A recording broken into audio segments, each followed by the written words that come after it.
Welcome to life line. Frozen shoulder, భుజం నొప్పికి కారణాలేంటి? ఈ నొప్పిని భరించలేనంత స్థితిలో డాక్టర్స్ దగ్గరికి వెళ్తూ ఉంటారు. మరి కంప్లీట్ క్యూర్ ఉంటుందా? ఎంత టైం పడుతుంది క్యూర్ అవడానికి? ట్రీట్మెంట్ విధానాలు ఏంటి? వివరించడానికి కేఎస్సిఎస్సి హాస్పిటల్స్ హైదరాబాద్ నుంచి డాక్టర్ సాజీ డిసౌజా గారు జాయిన్ అవుతున్నారు. ఆయన అడిగి మరిన్ని విషయాలు తెలుసుకుందాం. నమస్తే అండి. Welcome to TV9 studios. చాలా మందిలో ఈ భుజం నొప్పి చూస్తున్నామండి. నాకు కూడా భుజం నొప్పి ఉంది. సో అసలు ఎందుకు వస్తుంది అంటారు? ఎట్లా స్టార్ట్ అవుతుంది? మనం అది వాడక చెయ్యి పైకి మూమెంట్స్ ఉన్నాయి కదా, ఈ మూమెంట్ చేయకుండా ఉండి అట్లా స్టిఫ్గా ఉన్నప్పుడు అది రావడం జరుగుతుంది. ఈ ఫ్రోజన్ షోల్డర్ది మన మెడికల్ టర్మినాలజీ చెప్పాలంటే అడిసివ్ క్యాప్సులైటిస్ అంటది. Adhesive capsulitis. ఈ షోల్డర్ జాయింట్ ఇట్లా బాల్ అండ్ సాకెట్ జాయింట్ లాగా తిరుగుతూ ఉండదమ్మా. దీనికి క్యాప్సూల్ అనే కవరింగ్ ఉంటుంది. ఈ క్యాప్సూల్స్ది లోపల అది గట్టిగా అవడం, ఇది ఆ లిగమెంట్స్ ఇవన్నీ స్టిఫ్ అవ్వడం, అక్కడ ఇన్ఫ్లమేషన్ రావడం, this is called frozen shoulder. భుజం ఈ frozen shoulder is different and spondylosis ఇవి డిఫరెంట్ అండి? Spondylitis is different. అది మెడ దగ్గర వచ్చిన మరి రెండు భుజం నొప్పి అనుకుంటారు కదా? లేదు, ఎందుకంటే మెడ దగ్గర నుంచి అక్కడ మెడ నొప్పి వచ్చి తర్వాత అక్కడ నుంచి పోయిన నరం షోల్డర్ దాకా వెళ్తుంది కదా, అలాగే నుంచి వస్తాయి కదా, అక్కడ రేడియేటింగ్ ప్రాబ్లం ఉంటే అది సర్వైకల్ స్పాండిలోసిస్. సో ఇది మనం క్లియర్ చేస్తేనే అది తగ్గుతుంది. అలాంటి వచ్చిన షోల్డర్ నొప్పి. ఈ ఫ్రోజన్ షోల్డర్ అంటే మేజర్లీ మనం యూస్ చేయకుండా రావడం, లేదా మన కింద జారి పడినప్పుడు ఇట్లా హిట్ ఇది చేసి పడడం, స్పోర్ట్స్ ఇంజురీ కానీ మనం జారి పడినప్పుడు కానీ, లేదంటే ఆర్థరైటిస్ మన ఏజ్ పెరుగుతూ కొద్దిలో వాదం ఆర్థరైటిస్ అన్నది రావడం. ఇది డయాబెటీస్ ఉన్న వాళ్ళకి ఫ్రోజన్ షోల్డర్ ఉంటుంది. ఓకే, దెన్ అది చాలామందికి తెలియదు, థైరాయిడ్ ఉండే కూడా ఫ్రోజన్ షోల్డర్ వస్తుంది. Okay, that is another one thing. So అలాగే డిఫరెంట్ కారణాలతో ఫ్రోజన్ షోల్డర్ రావడం ఉంటుంది. సో ఇది మనకేంటంటే ఇప్పుడు ఈ మన ప్రోగ్రామ్ చూసుకున్న వాళ్ళకి మీకు కూడా ఫ్రోజన్ షోల్డర్ ఉందా లేదా? మీరు చెప్పిన దాన్ని బట్టి నాకు లేదు. నేను కొన్ని టెస్టులు ఉన్నాయి, మీరు చూడండి. ఫస్ట్ మీరు చేయగలుగుతారా నాతో పాటు? మన చెయ్యి ఉంది కదా, చెయ్యి స్ట్రైట్గా పైకి లేపండి, ఇట్లా పైకి లేపండి సైడ్కి.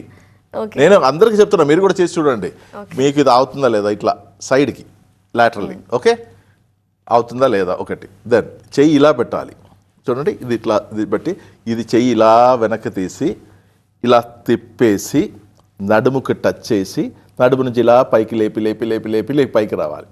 ఓకే, అది కుదురుతుందా లేదా? ఓకే, అది తర్వాత మన ఈ చెయ్యితో ఈ షోల్డర్ పట్టుకోవడం కుదురుతుందా లేదా? ఓకే, ట్రై చేస్తున్నారా మీరందరం? ట్రై చేయండి. ఓకే, సెకండ్ మన ఈ థంబ్ ఉంది కదా, ఈ థంబ్తో ఇలా మన షోల్డర్కి స్కాపులర్ ఇది ఉన్నది, షోల్డర్ బ్లేడ్ అంటాం, ఆ బ్లేడ్కి టచ్ అవుతుందా లేదా? మధ్యలోనా? లేదు, షోల్డర్ బ్లేడ్ ఇది. షోల్డర్ బ్లేడ్ వెనక్కి ఇట్లా వస్తుంది కదా బోను వెనకతలు, అది షోల్డర్ బ్లేడ్కి ఈ తంబుతో టచ్, ఈ షోల్డర్కి టచ్ అవుతుందా లేదా? మళ్ళీ ఇలా పెట్టి ఓకే, ఇలా సైడ్ మూవ్మెంట్ మనం చేస్తే సైడ్కి కుదురుతుందా లేదా? అంటే వాళ్ళకి ఎక్కువ పెయిన్ ఉంటే ఈ మూవ్మెంట్ కూడా కష్టం, అన్ని కష్టం అవుతుంది. ఈ పైకి ఇది చిన్నది మాత్రం కాదు, అన్ని కష్టం అలా కాదు. సో చాలా ఇట్లాంటి మూమెంట్స్. సో ఇవి అన్నీ మీరు చేసి చూస్తే, అలాగే నేను చెప్పిన ఇది ఇలా టచ్ చేయడం, మళ్ళీ మనకు రొటేషన్, మామూలుగా రొటేషన్ చేయడం కుదురుతుందా లేదా, తిరిగి clockwise anticlockwise. Okay, so చాలా మంది అంటే చెయ్యి ఇంతవరకే లేపడం కుదురుతుంది, అక్కడ ఇబ్బంది అవుతుంది. ఇంకా తల కోమ్ చేయడం కుదరట్లేదు, తల స్నానం చేసినప్పుడు తల రుద్దడం చేయట్లేదు, బట్టలు చేయడానికి ఇబ్బంది, బట్టను చేయాలి కదా దానికి ఇబ్బందులు. సో నేను ఇప్పుడు కొన్ని ఇది చూపించిన కదా, ఇట్లా చేయి అట్లా చేయనది, అది మీకు ఏదైనా ఇబ్బంది ఉంటే మీకు ఫ్రోజన్ షోల్డర్ స్టార్ట్ అయినట్టే. అది కూడా ఫ్రోజన్ షోల్డర్ 3 కండిషన్స్కి ఉంటుంది. ఒకటి ఏంటంటే ఫ్రీసింగ్ స్టేజ్. ఓకే, అంటే అప్పుడే మనకు పెయిన్ పిచ్చిగా ఉంటుంది, అంటే స్టార్టింగ్ స్టేజ్ అనమాట. Second is the frozen stage, మొత్తం ఫ్రోజ్ అయిపోయింది, స్టిఫ్ అయిపోయింది, మూమెంట్ ఉండదు, బట్ పెయిన్ కూడా ఉండదు, మూమెంట్ ఉండదు అంతే. That is a frozen stage. తర్వాత ఇది మనం రికవర్ చేసి తీసుకురావడం జరిగిన స్టేజ్ ఉంటుంది, that is called thawing stage. మళ్ళీ తిరిగి రికవరీ తీసుకోవడం. సో నార్మలీ కూడా కన్వెన్షనల్ ఉండదే పెయిన్ కిల్లర్స్ ఇది చేయడము, ఫిజియోథెరపీ చేయడం, that is the only thing. మళ్ళీ ఇంకో ఉంటుంది సర్జరీ చేసి కూడా కరెక్ట్ చేయడం. ఎందుకంటే అక్కడ రొటేటర్ కఫ్ మసిల్ ఉండదు, అది ఏదైనా టేర్ అయిందా, లిగమెంట్ ఉంటుంది, రకరకాల లిగమెంట్ అదే ఏదైనా టేర్ అయిందా, స్లాబ్ టేర్ అని ఒకటి ఉంటుంది, ఇది టెండన్ ఏదైనా టేర్ అయిందా లేదా, ఇవి కూడా మనం చెక్ చేసుకొని చేయాలి. ఎందుకంటే కొన్ని సందర్భంలో దాని వల్ల కూడా ఇలా రావడం జరుగుతుంది ఫ్రోజన్ షోల్డర్. సో ఇట్లా మల్టిపుల్ కండిషన్స్. నేను ఇప్పుడు చెప్పిన ఆ ఎక్సర్సైజ్ మీకు అది చేయడం కుదిరిందంటే without any problem you don't have frozen shoulder. అది మీకు చేయడం ఇబ్బందికరంగా ఉండే వెంటనే ఒక డాక్టర్ దగ్గర వెళ్ళండి. అండ్ ఇక్కడ మనకి సర్జరీ ఉండదు, పెయిన్ కిల్లర్స్ లేదు, ఫిజియోథెరపీ ఎస్ ఆఫ్ కోర్స్ మనకి మసాజ్ చేసుకొని అది సెట్ చేయడం జరుగుతుంది. మళ్ళీ చాలా కేసులు బర్సైటిస్, అక్కడ ఇన్ఫ్లమేషన్ వస్తుంది ఇదిలో క్యాప్సూల్లో, then fluid effusion, fluid collection ఉంటుంది. ఇవి అన్నీ మనం క్లియర్గా తగ్గిస్తాం. Okay, treatment. అండ్ ఇదిలో ఏంటంటే ఫ్రోజన్ షోల్డర్కి మాత్రం మనకి ట్రీట్మెంట్కి ముందు తర్వాత ఒక పెద్ద రిపోర్ట్ చూపటం లేదు. ఇప్పుడు బర్సైటిస్ ఉండే మనం చూపట్టడం కుదురుతుంది, ఇన్ఫ్లమేషన్ ఉండే మనం చూపట్టడం కుదురుతుంది, కానీ బాకీ ఉన్న సందర్భంలో పేషెంట్ది మొబిలిటీ అనే మనకి బిఫోర్ అండ్ ఆఫ్టర్ చెప్పడం కుదురుతుంది. మేబీ అంటే వాళ్ళకి ఫిజికల్ యాక్టివిటీ అస్సలు లేకపోవడం వల్ల అలా స్ట్రక్ అయిపోయినాయి అనుకోవాలా? కరెక్ట్. ఇంకా దానిలో ఒక చాలా ఇది ఉంది. ఇప్పుడు ఫ్రోజన్ షోల్డరే కాదా, నాకు ఇదే కదా, ఈ చిన్న ప్రాబ్లమే కాదా అని ఎవరైనా అనుకుంటే it is a danger. Very very very you are ignoring or we are మన అంత బ్లైండ్గా ఉంటుంది ఒక పెద్ద డేంజర్కి. ఏంటి తెలుసా, ఫ్రోజన్ షోల్డర్ ఉన్న వాళ్ళకి స్ట్రోక్ రావడానికి హైయెస్ట్ ఛాన్స్ ఉంది. ఓ గాడ్. సో ఫ్రోజన్ షోల్డరు ఒక చిన్న విషయం కాదు, అంటే that can be indication to something else and cardiac problem, stroke. So దయచేసి ఫ్రోజన్ షోల్డర్ అలా ఏదైనా ఉంటుందనుకోండి, వెంటనే ఒక మంచి డాక్టర్ దగ్గర పోయి అది క్లియర్ చేయండి. ఈవెన్ ఇన్ మా హాస్పిటల్లో ఇప్పుడు diabetes and thyroid is one reason అని అంటున్నాం కదా, అక్కడ మనము డయాబెటీస్ని థైరాయిడ్ని మొత్తానికి రివర్స్ చేస్తున్నాం with in 3 to 6 months time. ఇప్పుడు 10-15 years ఓల్డ్ డయాబెటీస్ అయితే it might take around a year's time, 6 months to maybe an year. But దానికన్నా తక్కువ 5-6 years to 10 yearsలో వచ్చిన డయాబెటీస్ అయితే మనము 3 to 6 monthsలో we are reversing it. Equally thyroid.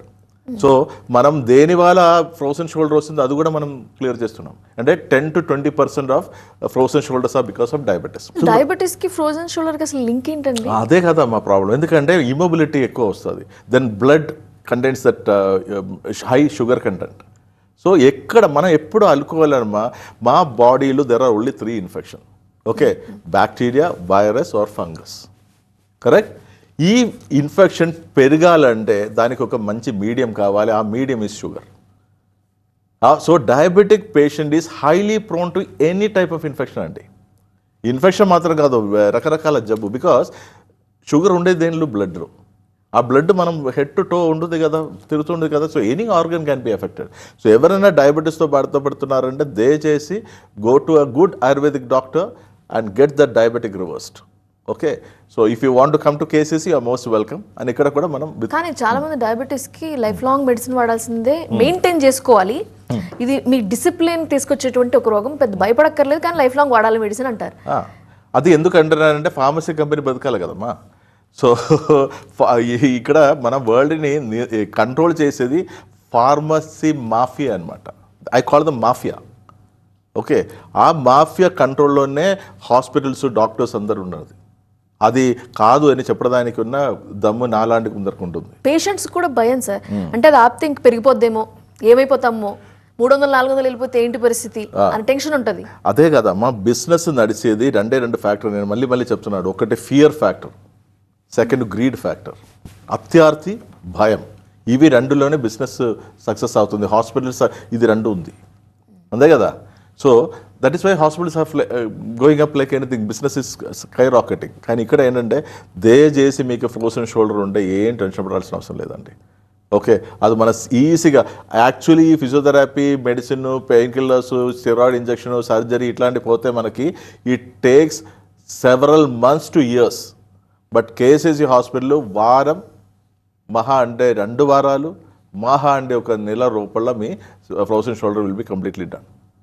అవి even if it is because of diabetes, even if it is because of thyroid, even it is because any other injuries.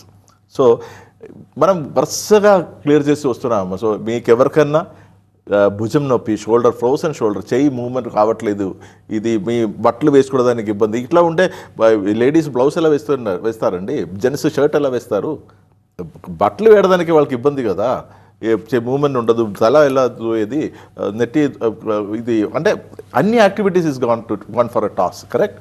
So దయచేసి అదొక చిన్న జబ్బులాగా చూసుకోకూడదు, ఎందుకంటే దానికి వెనకాతలు ఒక స్ట్రోక్ అన్నది అది మాత్రం వస్తే మళ్ళీ ఇంకా ఇది అయిపోయింది. ఇంకా ఒకటి, స్ట్రోక్ వచ్చిన పేషెంట్ కూడా, పెరాలిటిక్ అయిన పేషెంట్ కూడా ఈ చెయ్యి ఇట్లా ఈ చెయ్యి కాలు పని చేయట్లేదు అనుకోండి, they also can get because mobility లేదు కదా, they also get frozen shoulder. So ఇది రాకుండా ఉండడానికి the only thing is that physical exercise. అసలు షోల్డర్ పెయిన్ అంటే ఫ్రోజన్ షోల్డర్ వస్తే ఎందుకు వాళ్ళు చేయి లిఫ్ట్ చేయలేకపోతున్నారు, లోపల నర్వ్స్ని కూడా ఏమైనా ఎఫెక్ట్ చేస్తా లేకపోతే ఏంటి? కంపల్సరీ కదమ్మా, మనం మూవ్మెంట్ ఇప్పుడు నరాలు చేసే రెండు పని అండి. ఇప్పుడు మన తెలుగులో చెప్పిన నరాలు అంటే రక్తం పోయినది అంటారు, ఇది ధమని, ఈ ఆర్టరీస్ వెయిన్స్ అన్నది రక్తం తీసుకుపోయేది, నర్వ్స్ అన్నది సిగ్నల్స్ ఇచ్చేది. ఓకే, బ్రెయిన్ నుంచి ఇప్పుడు పారాలిసిస్ వచ్చిన ఒక పేషెంట్కి ఒక చేయి ఒక కాలు పడిపోయింది అనుకోండి, మూవ్మెంట్ ఉండదు, పనిచేయదుగా, మోటార్ నర్వ్స్ ఎఫెక్ట్ అయింది అక్కడ. ఓకే ఓకే, స్పర్శ కూడా పోయింది అనుకోండి, సెన్సరీ నర్వ్స్ కూడా ఎఫెక్ట్ అయిందని అర్థం. So సెన్సరీను motor. సో ఈ మన ఫ్రోజన్ షోల్డర్ వచ్చి ఇది అసలు కదలలేని ఒక పేషెంట్కి definitely motor nerves also can be affected. ఇది స్ట్రోక్ వచ్చిన పేషెంట్కి ఇది sensory nerves also can be affected. But frozen shoulder diabetes దిక్కెళ్ళి లేదా వేరే ఏదన్నా జస్ట్ స్వెల్లింగ్ వచ్చినప్పుడు అక్కడ నర్వ్ ఇంపాక్ట్మెంట్ ఏమి ఉండదు, బట్ నర్వ్ ద్వారానే మనం పెయిన్ తెలిసేది. So involvement nerve, muscles, tendons, ligaments అన్నిటికీ ఉంటుందండి. ఇంకొకటి, అక్కడ ఏదన్నా లిగమెంట్ టేర్ అయింది అనుకోండి, రొటేటర్ కఫ్లో టేర్ అయింది, ఆ టేర్ హీల్ చేయాలి మనం, దానికి ఆ డైరెక్షన్లో ట్రీట్మెంట్ పోవాలి. అదేవిధంగా ఇప్పుడు స్లాబ్ టియర్ అనేది ఒకటి వచ్చిందనుకోండి, ఆ లిగమెంట్, ఆ టెండన్ హీల్ చేయడానికి మనం ఆ యాంగిల్లో ట్రీట్మెంట్ పోవాలి. ఓకే, సో ఒకవేళ స్లాబ్ టియర్ దిక్కెళ్ళే చేయి లేపడం ఇబ్బంది అవుతుంది, దాని దిక్కెళ్ళి మనకి ఫ్రోజన్ షోల్డర్ రావడం జరుగుతుంది. అది ఎట్లా అంటే మన ఈ చెయ్యి ఇట్లా స్ట్రెచ్ చేసి పడింది అనుకోండి కింద, మెనీ టైమ్స్ ఆ స్లాబ్ టియర్ రావడం జరుగుతుంది. ఎక్స్టెన్షన్, మనం ఇప్పుడు కింద పడడం మనకు తెలియదు కదా, ఇట్లా పోతుంది మనం, అలా పోయి అవుట్ స్ట్రెచ్ చేసి మనం కింద ఏదైనా పడింది అనుకోండి, that can cause the slab tear. So ఆ స్లాబ్ టైర్ వచ్చింది అనుకోండి, మన చెయ్యి మూవ్మెంట్ ఉండదు, ఆ మూవ్మెంట్ దగ్గరికి మళ్ళీ ఫ్రోజన్ షోల్డర్ వస్తుంది. So it's all kind of one after the other kind of story. అప్పుడు మనకు దేని వల్ల అది వచ్చింది, వాట్ ఈస్ ద రియల్, అది ఫ్రోజన్ షోల్డర్ అయినా కాదా. సో ఇప్పుడు నేను చూపిస్తున్న కొన్ని మూమెంట్, చేతి మూమెంట్ ఉంది కదా, ఆ మూమెంట్ మీరు చేయగలిగితే మీకు ఫ్రోజన్ షోల్డర్ లేనట్టే. అది ఎక్కడన్నా ఏదన్నా మూమెంట్లు మీకు ఇబ్బందికరంగా ఉంటాయి, వెంటనే ఒక మంచి డాక్టర్ దగ్గర పోవాలి, మీ ప్రాబ్లమ్ని కన్సల్ట్ చేయాలి. సార్, మీరు ట్రీట్మెంట్తో పాటు ఫిజియోథెరపీ కూడా సజెస్ట్ చేస్తున్నారని చెప్పారు, కానీ అంత నొప్పి ఉన్నప్పుడు పేషెంట్ ఫిజియోథెరపీ చేయగలుగుతారా? అది ఇంకా పెయిన్ పెంచుతుందా లేదా తగ్గిస్తుందా? నేను ఫిజియోథెరపీని అడ్వకేట్ చేయట్లేదు. ఓకే, అయితే జనాలు వేరే modern medicine or allopathy doctors or patient psychological okay movement లేదు కదా చేయాలి అన్నది. Physiotherapy if it is called physical therapy, మేము కూడా అది చేస్తున్నాం. బట్ ఈ అసలు చెయ్యి లేపలేని వాళ్ళని అలా చెయ్యి ఇలా చెయ్యి పోయి చెట్టు నుంచి మామిడి పంట తీసుకుని రా అని మనం చెప్పడం లేదు. అక్కడ ఆ ఇన్ఫ్లమేషన్ ఏదైతే ఉందో ఆ ఇన్ఫ్లమేషన్ తగ్గిస్తేనే కదా పాపం పేషెంట్కి మూవ్మెంట్ చేయడం కుదరదు. So our focus is to reduce the inflammation, not do చేయి కాలు అట్టు పట్టుకొని అబ్సల్యూట్లీ నాట్. పేషెంట్ ఇంకా మరి పెయిన్ ఎక్కువనే అయిపోతుంది కదా.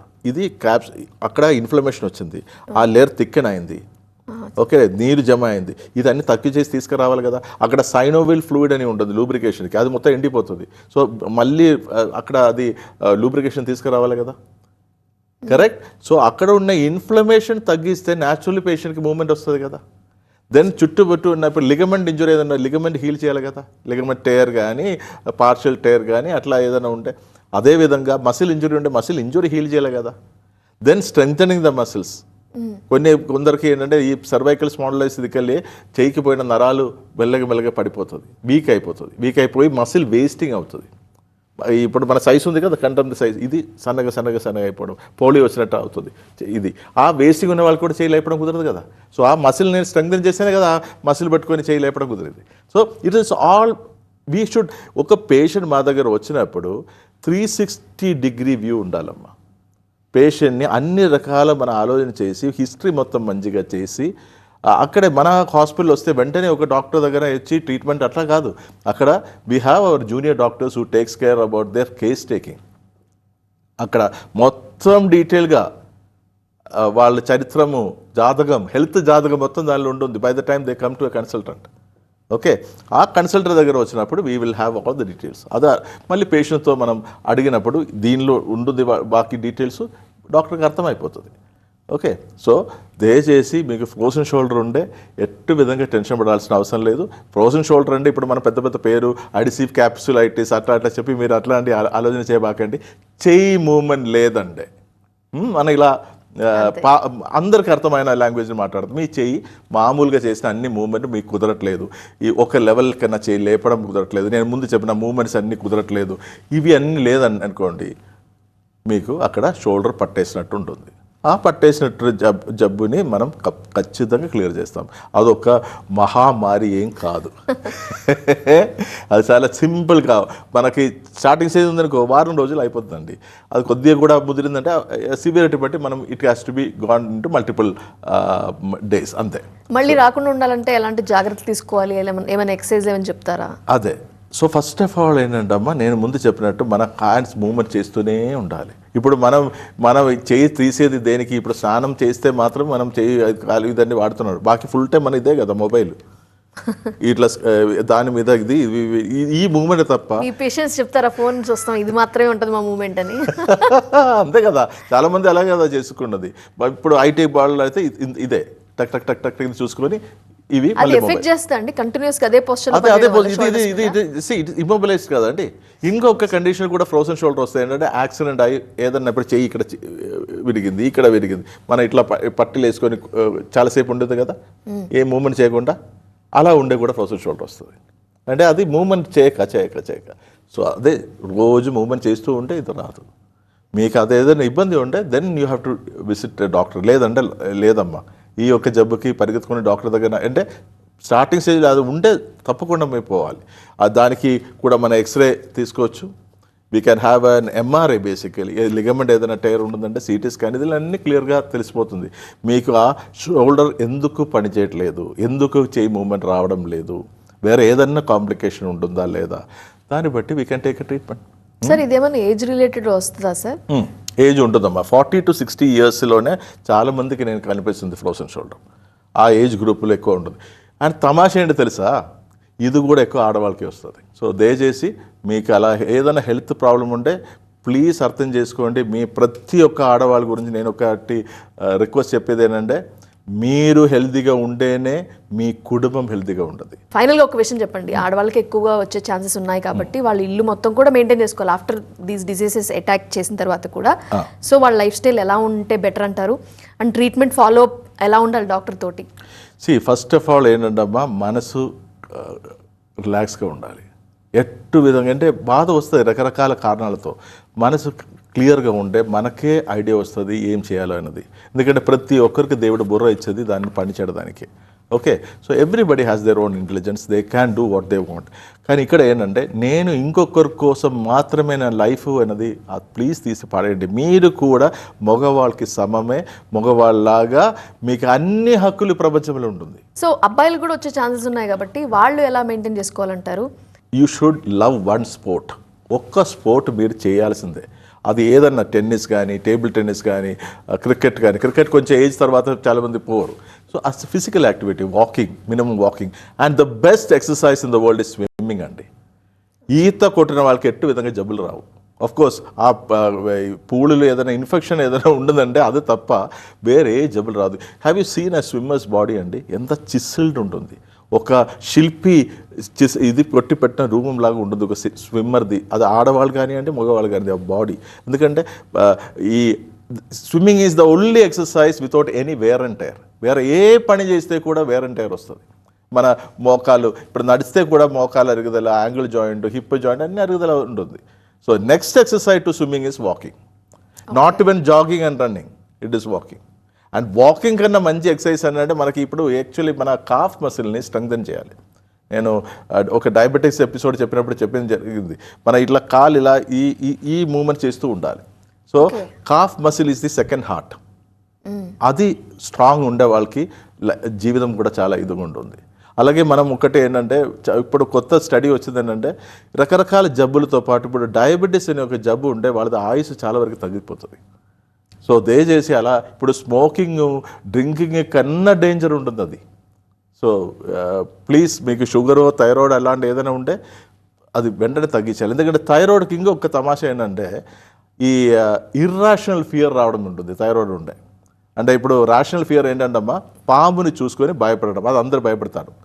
తాడుని చూసి పాములాగా అనుమానిస్తూ భయపడడం చూడండి, దట్ ఈస్ ఇర్రాషనల్ ఫియర్. లేదా ఇప్పుడు హస్బెండ్ ఇంట్లో రావడానికి కొంచెం లేట్ అయింది, ఫ్రెండ్స్తో కలిసి ఉండొచ్చు, లేదా ఆఫీస్లో ఏదైనా ఎక్కువ పని వచ్చి ఉండొచ్చు, లేదా ట్రాఫిక్లు ఇరికిపోయవచ్చు. These are the positive outlook of thinking. Negative ఏంటంటే అయ్యో ఏమైనా అయిందా. సో ఇది ఎక్కువ థైరాయిడ్ ఉన్న పేషెంట్స్కి వస్తాయి. Because it place with the psyche of the person also. So అట్లాంటి ఏదైనా ఉండే కూడా దయచేసి ఆ రూట్ కాస్ని మనం క్లియర్ చేసి మొత్తం జబ్బు వేరు నుంచి క్లియర్ చేసి ఒక హ్యాపీ ఇన్నెస్ ఉండాలమ్మా లైఫ్లో.